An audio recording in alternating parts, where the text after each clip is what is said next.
Now, Sports Talk with Brodes. Here's Hunter Brody.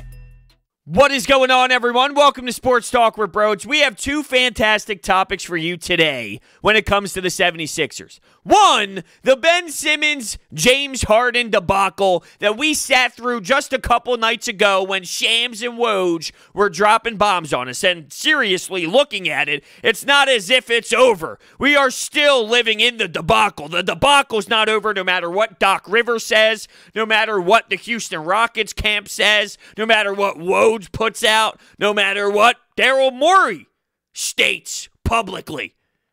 The debacle's not over. Where there's smoke, there is fire. This is a high-level executive. This is a high-level NBA mind. This is how they operate. They win the mind games. They toy around with you. They pull strings. Where there's smoke, there is fire. So we have that on the table, as well as the preseason game 2. It doesn't matter if there's 26 turnovers. It doesn't matter if Joel Embiid is not on the floor because you have Furkan Korkmaz. Because you got Shake Milton, Mike Scott, and Maxey, Tyrese Maxey off the bench, just scoring a bunch of points, hitting threes in the fourth quarter. So who needs Embiid? Who needs to keep the ball in your own hands? No, go ahead, turn it over. When you got a bench like this, it doesn't matter.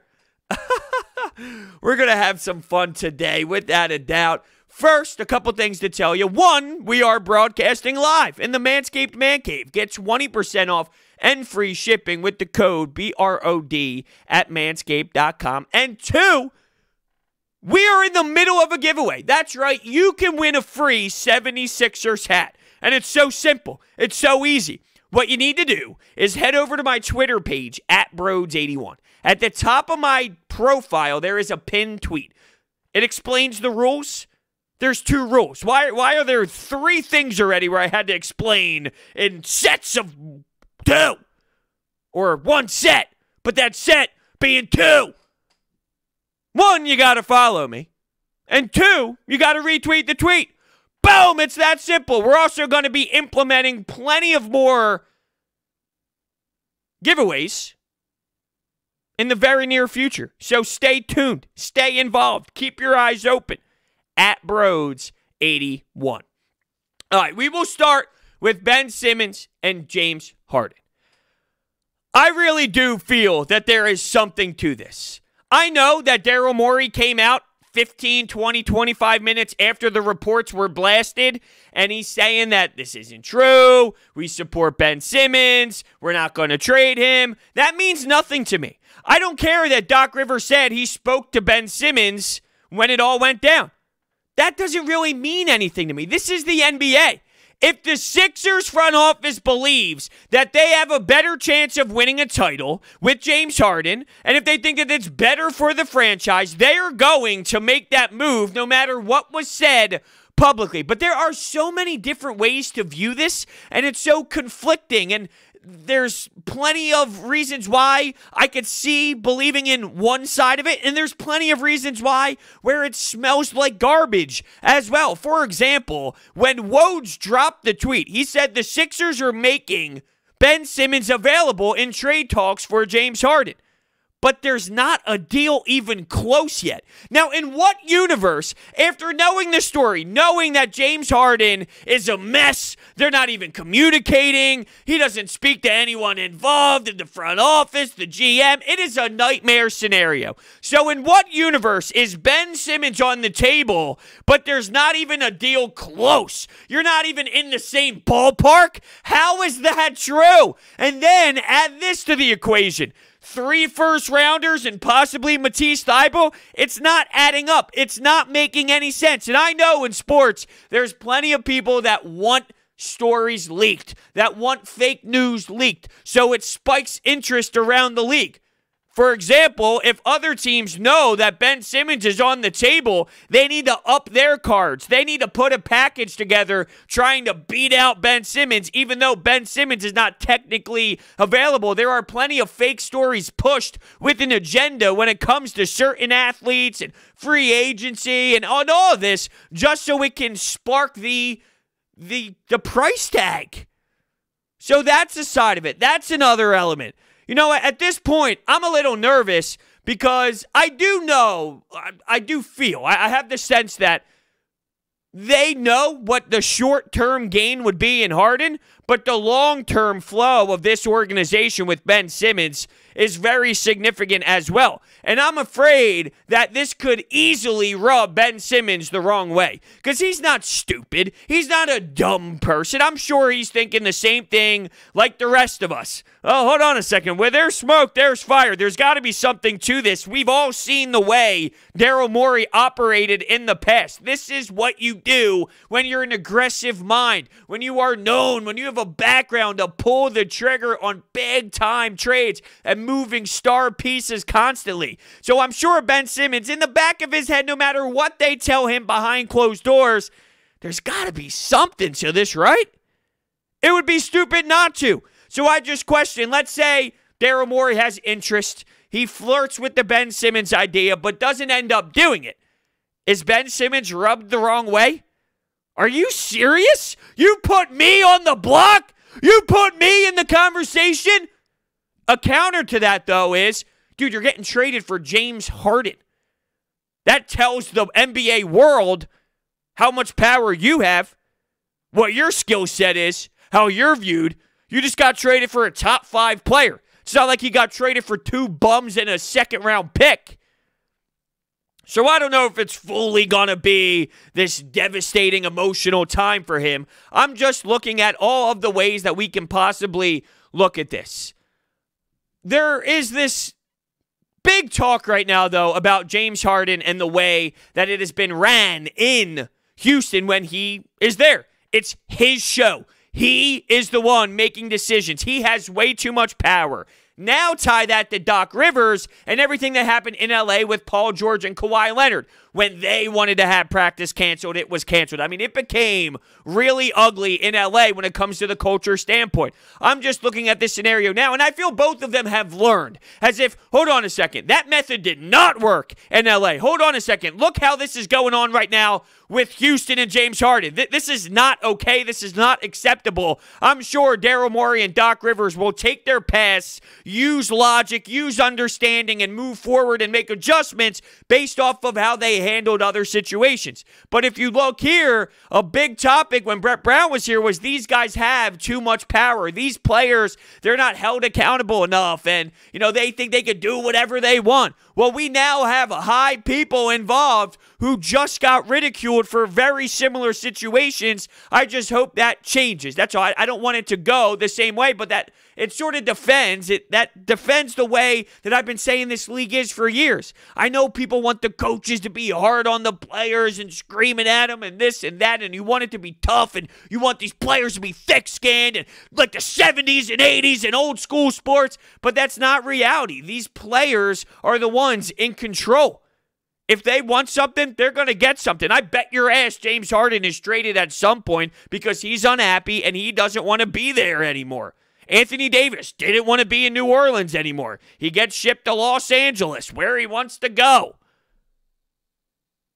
If you want out, most likely your ass is getting out.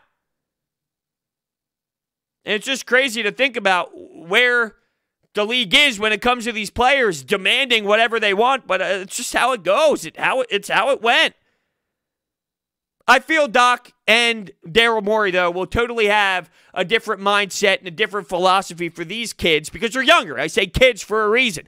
Ben and Joel, they're this younger core. It's not Kawhi, who's an NBA champion, won a couple of them. It's not a Paul George, even though he's a fraud. Hate the face, by the way. Can't stand it. Hate the face.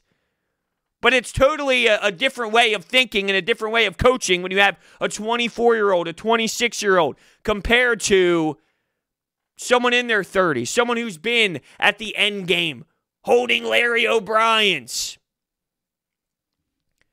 My feeling at that very moment, though, when I saw the report and for the first 15 minutes after when I was digesting the news and when I let it sit in, I wasn't happy. And I can see why people want James Harden. But when I look at Ben Simmons, I can't pass up on that. I can't trade him. The window is longer. The window might not be as close to an NBA title as it would be with James Harden, but you absolutely do have a larger window. A significantly bigger window. That moment of an uncomfortable, non-settling stomach told me everything I needed to know. Because prior to that news, there was nothing real big that made me think anything was actually happening when it comes to conversation. So that was the first report where it was an eye-opener. It was an eyebrow raiser. And I'm sure it was the same for everybody else out there listening. When you first saw the reports, you had an instant reaction. You had a whoa moment. Hold on a second. Ben Simmons, this is real? You had to check to make sure it was the actual account. You had to verify it wasn't a fake Shams or a fake Woj because it was that big a news. So I never knew how I felt. I saw both sides. I was torn, but I knew I wouldn't want to do it. But I didn't know exactly how I felt until then. That moment of, ooh, I had that shiver run through my spine, and it was an uncomfortable one. That's everything I need to know. So I wouldn't do it. I couldn't do it. And I think I'd be pretty damn upset if they did do it. I don't think it's the best thing for this franchise long term. Let's get into some of the game, shall we? Let's talk about an actual game. But before we do, let me tell you about my friends at DraftKings. DraftKings has brought their expertise to legal sports betting. It's a legitimate sports book based right here in the U.S., so you can rest assured that your funds are totally secure. DraftKings, America's top-rated sportsbook app, is safe, secure, and reliable. Deposit and withdrawal at your convenience. All new users have a chance to earn a sign-up bonus up to $1,000 when signing up using promo code Brodes. Check out all that they have to offer, including player props, live betting, and so much more. If sportsbooks are not yet available in your state, don't forget about the DraftKings Fantasy app, which offers millions of dollars in total prizes every single week. And if you or someone you know has a gambling problem, crisis counseling and referral services can be accessed by calling 1-800-GAMBLER. Gambling problem, call 1-800-GAMBLER. All right, so what an awesome fight. What a great team W. What a way for the bench to step up and knock down shots. I will say this, though. Maybe this is me being harsh. Maybe I'm overanalyzing. You tell me. But I was bothered and annoyed that Joel Embiid did not play. And I know we're in this world now of COVID, and if you're sick, you really want to take precautionary measures. Is this already the start of what we have been used to forever? And I'm not demanding Joel Embiid to play 72 games. And I know it's just a preseason game, so this doesn't matter. But it's not so much about this game. It's just what it is. We have been through this so many damn times. He's got a stomach ache. He's got this. He doesn't feel great. He's sitting out. He's being rested. Joel Embiid this, Joel Embiid that. It just feels like we're right back already in the middle of what we see every single damn year. And once again, I'm not making it seem like it's this specific scenario that upsets me so much, as if I don't understand that this is an exhibition game where it literally means nothing. It's not so much the case that I'm worried about this specific game and if they beat TJ McConnell. I just sense that this is going to be a microcosm. When we talk about Joel Embiid throughout the season, I'm going to say, remember that second preseason game? I knew it. I knew it at that moment. We're going to get a similar year of this Joel Embiid. Doesn't feel good. This is happening. And I hate to be so negative right from the start of the season. I'm actually really excited for next Wednesday when they take on Russell Westbrook. You know the feud between Embiid and Westbrook. So taking on the Wizards, taking on this new look of Bradley Beal and him, and it's going to be exciting. Absolutely. But this put a little damper on it, because I feel this is just going to be the defining moment when I look back and say, remember that? Remember that? I could just be stupid, though, at the same time, which is very possible. Very possible. So how about this bench? Shake Milton, 15 points, 5 assists, plus 24 on the night. Furkan getting 14 points on 4 threes. Mike Scott hit some threes. He had a late buzzer beater in the first quarter. Big time splash. He was red hot, knocking down his shots. Tyrese Maxey, this kid's legit. This kid is going to be a stud. He's going to grab big minutes. And I know Doc Rivers mentioned Matisse Thybulle. He said this after the game.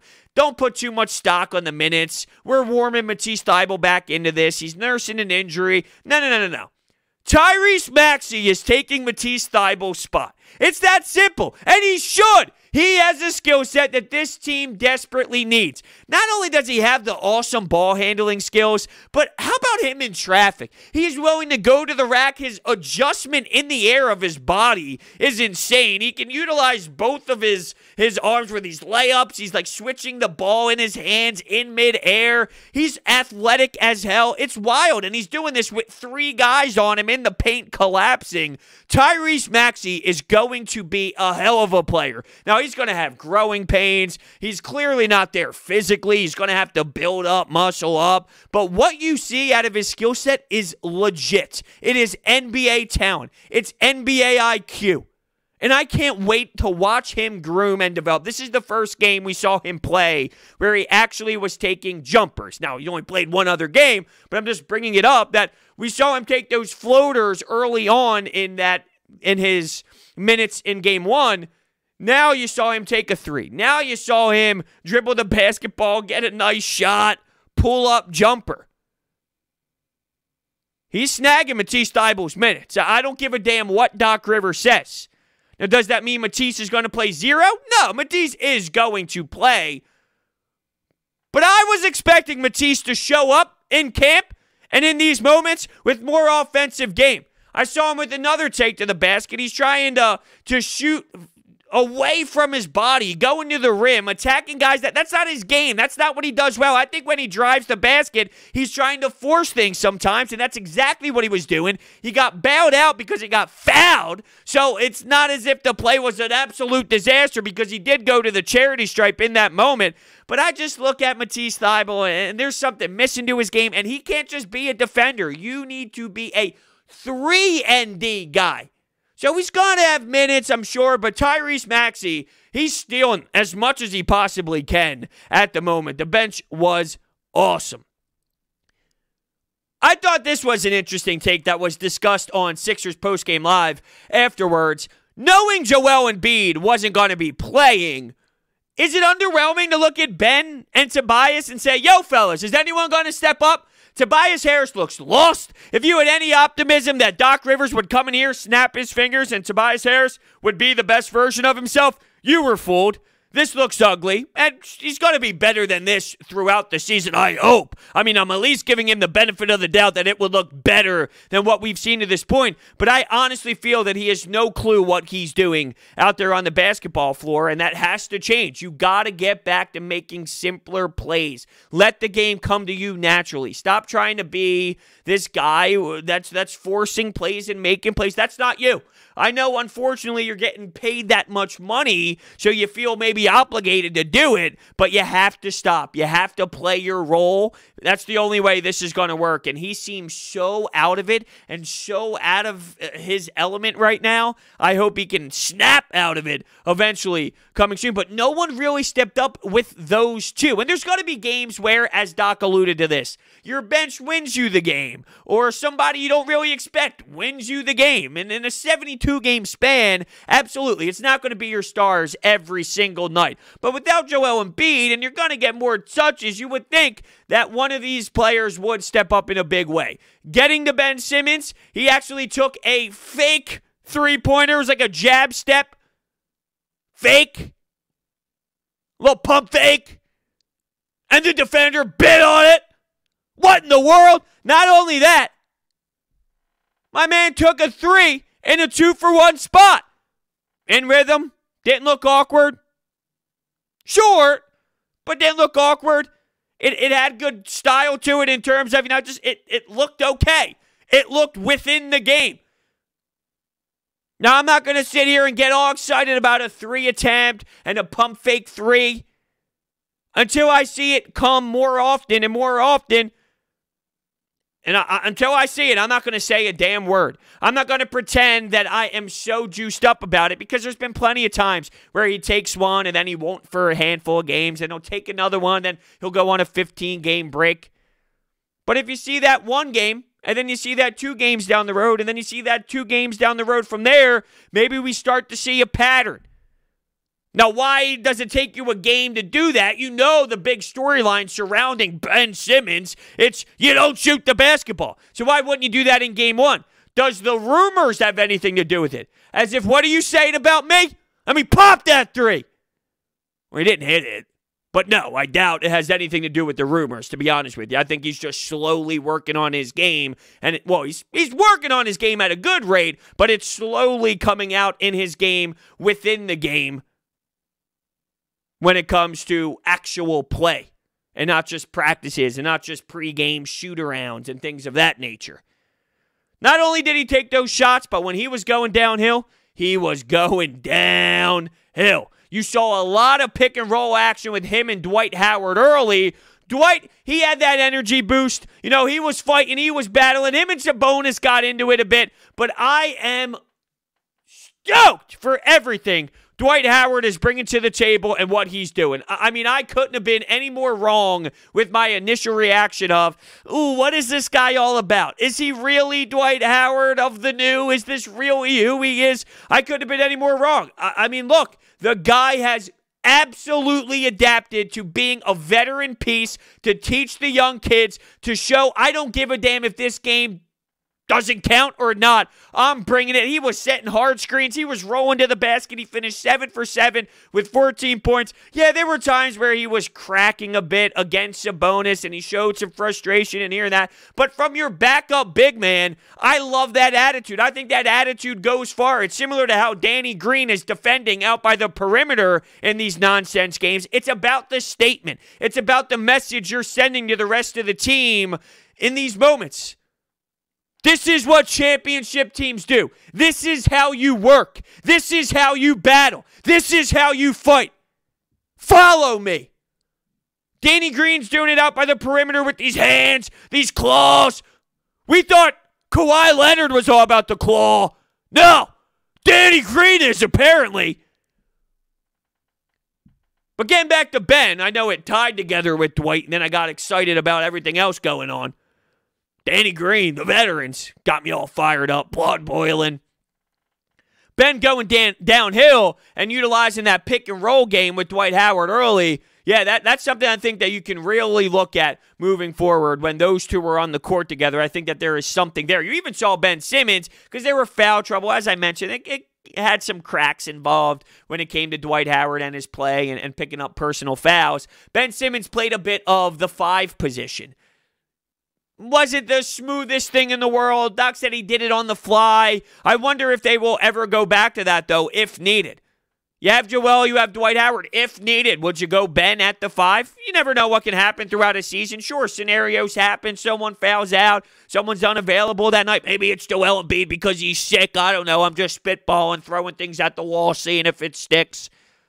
But sure, I mean, there's a lot that can happen. I was questioning, because you saw Brett Brown do this in the past, will you ever see Mike Scott play the 5? I think he's a big piece to this bench. If he plays anything like last year, that's going to suck for this team. But if he gives you anything close to what he gave you tonight, the thing is, he's a bench player for a reason. Bench players are streaky. They go through moments. They got good stretches. They got bad stretches. If they were consistent, they wouldn't be a bench player. They'd be a legitimate starter. That's why they are who they are. Not every bench player in the world. Of course, there's guys that take that 6-man role for a reason, and they have a limited skill set. But you get my point when it comes to Mike Scott. He can be a key component and a key contributor to this bench. I'm really pulling for Mike Scott. I wonder if he'd get any time at the 5, though, if you're going to ever go small. It's funny Doc said that after the game, though, about the 5, doing it on the fly and seeing what can happen. When I saw him playing that position, I thought to myself, think about how much time people dedicate to the craft at their position, right? Whether it's you're a point guard, you're a small forward, you're a power forward, you're a stretch four. You have an identity as a player, and that's what you do when you touch the court, when you practice, when you do 5-on-5 games, pickup ball, you name it. You're working on that, what you do, what you excel at. Well, with Ben Simmons, I know he excels at facilitating, and no matter if he's playing the 5 or the 1 or the 4 or the 3 or the 2 or whatever, because he can literally play everything. When he has the ball in his hands and he's pushing the floor, you see what he does. He likes to drive. He likes to get his teammates open. He's doing similar things regardless of the position that he's technically playing on the floor, because keep in mind, nobody really plays positions anymore. It's just based off of matchups and who you are going to defend. I thought, damn, imagine just getting thrown, though, into a center spot. After, you're a point guard. You've been playing point guard for so long. The fact that you can just get thrown around, and it wasn't the prettiest thing in the world, but he can play all of these positions at an NBA level. Think about how wild that is. When it takes so much time and so much effort to naturally play one position very smooth. To be an effective NBA player just being a shooting guard. And that's why when I look at the skill set of this kid, it's insane. And what he can do defensively, too. Wow. You know me. You know me. Love watching Ben play a little defense. All right, let's hear a word from my friends at Manscaped. Listen up, fellas. 2020 sucked. It's almost a new year, which means new balls with their sponsor, Manscaped. Manscaped is best in men's below-the-waist grooming, offering precision-engineered tools for your family jewels and helping 2 million men all around the world get rid of the hair on their balls. You got to listen to their Perfect Package 3.0 that has all the right tools for the job. The Lawnmower 3.0, it's waterproof and has a skin-safe technology which reduces nicks to your two best friends. The Crop Preserver Anti-Chafing Ball Deodorant and Moisturizer. The Crop Reviver Ball Toner Spray. The Shed Travel Bag to keep all your goodies stored comfortably. The anti-chafing boxer briefs, you name it. All around, you don't want to be a guy with hairy balls. It's like the year 2020. Don't be that guy. Get 20% off and free shipping with the code BROD at manscaped.com. Your balls will thank you. Couple other notes to touch on. Seth Curry, little bit of a slower start. He doesn't look extremely comfortable yet, but he's a shooter, and I'm sure he will shoot his way out of it, unless we are in another situation where if you put on a Philadelphia uniform, whether it's the Phillies or the Sixers or some Eagles and some Flyers, when you put on a Philadelphia sports jersey, you lose everything you've ever had. Now, I don't anticipate that actually happening. Of course, I'm being a jerk-off, but it does seem like it happens a lot, too, at the same time. I think he'll be fine, though. I do. He'll just got to get out of it. A little bit of a slower start for Seth Curry. Bradley was plus 29 on the day. Is there something a little intriguing there that maybe the coaching staff is, looking at? And I'm not saying legitimately as if in the rotation kind of thing. I'm talking more big picture, more of a project guy. Do they see something in Bradley that sparks a light bulb? Hold on, we might have something in this kid. Let's keep working with him. I can't wait to get my hands on him and coach his ass up and see what he can maybe develop himself into. So plus 29. Isaiah Joe, I know that there was a lot of talk about him knocking down shots and being one of the best three-point shooters there is. And I never anticipated him to just step in and be some stud or anything, but I think they're reasonable to mention. You saw him play in a couple games here, and he's playing late in action with some scrubs and with some nobodies, so it's hard to really assess what you have out there. But there were some that looked at that pick at the time and said, you're looking for shooters. Can this kid groom into a shooter? Can he be groomed? And I thought Mark Jackson said something spot on. Last year, you only had Furkan Korkmaz to really space the floor for you. I think he threw Shake Milton in there as well, but he wasn't legitimately rely-on guy, and neither was Furkan, to be fair. Not at a serious rate by any means, but that's what you had on your roster. So last year, that's what you were really looking for. Well, the bench is so different now. and you have Seth Curry, and you have Danny Green, it's not just really hoping and praying that Furkan or Shake Milton can deliver a shot for you and space the floor out. You have 4 options when it comes to three-point shooters. So it opens the door now for sort of, if your stars don't have it that night, there's better opportunities and more help and more opportunities to get someone to step up. Because there's more guys to choose from. If it's not Ben Simmons' night, if it's not Joel Embiid's night, if it's not Tobias Harris' night, which it's probably not going to be a lot of the nights, you got a better chance. You want to play the numbers? You want to pull out the analytics? You want to look at the stats? Well, the percentage is higher because you have more guys that can space that floor and knock down the shots. But, I saw some sets that I liked, and I realized we talked about a lot of pick-and-roll action and a lot of screens being set before we saw any of the action from the team. And you see it not only in half-court sets where the game is slowed down and you're getting in your offensive rhythm, where you're slowing the pace down, saying, all right, fellas, let's get into our sets. Let's get into some of the plays we're going to run. They have some of those in this high fast-paced offense where as they're going up on this fast break, they have these sets where they're still going to implement that pick and try and work with it in space, moving quickly up the court, and you see it bang, bang, bang as Ben is going fast-paced, full speed up the court. Dribble handoff still in play. I'm just looking at the X's and O's things right now and seeing what they're doing and what they're going to implement. When I did the Sixers mailbag, I mentioned how they changed their philosophy defensively in the pick and roll, which they needed to do. You have the big man up more. You have more help defense involved. And you got rotations that swarm the opposing team and doesn't give them their comfortable spot. One of the reasons why they did that, though, with with Brett Brown and his philosophy was, I'll live with a 2. And that's why statistically, when you look at the Sixers and what they did defending the 3 and how many times teams were hitting 3s on them, well, that's because in that pick and roll, it's like pick your poison. Do you want them to get more 3 opportunities, or will you live with them taking a mid-range jumper and possibly scoring 2? So you're forcing them like, look, you can have that, but we're not going to give you the 3s. And we've already been through this, how the organization had this mentality of analytics and they used it too heavily. That could have been a big-time flaw from a front office standpoint, from an ownership standpoint with these analytics. That could have been a major issue coming from the top when it came to those type of decisions. But that's what they elected to do with the pick-and-roll defense over the Brett Brown era here late. And it did get abused, though. It did.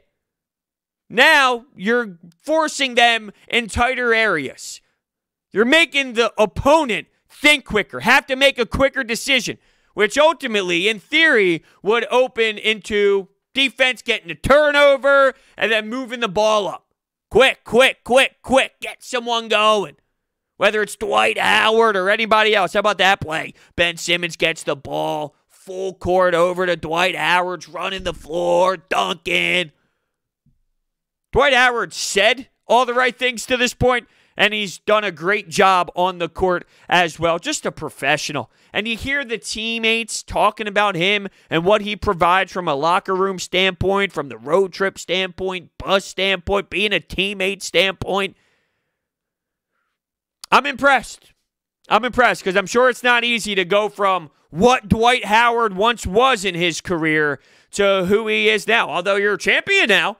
So I'm not acting as if it's the worst thing in the world. And when you commit to it to this level, it's so respected and everybody appreciates it and everybody can see what you're doing. But still, there was a time where this guy was lethal. There's a lot of NBA fans now, the younger generation, who watch him and have no clue what he once was. Has no idea how he once dominated at this insane level and put a team on his back and was cruising through some playoffs.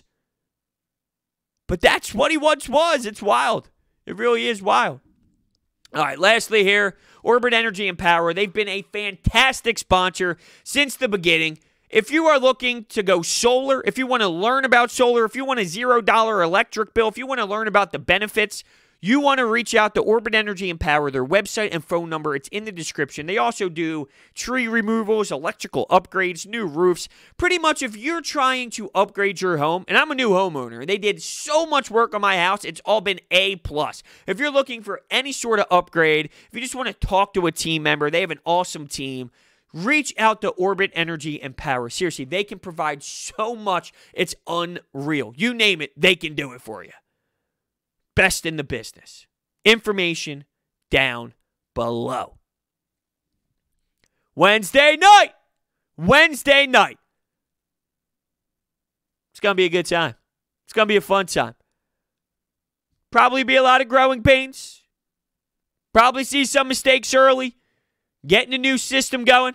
It's funny, though, and I understand the situation. This is a new team, new system, new guys.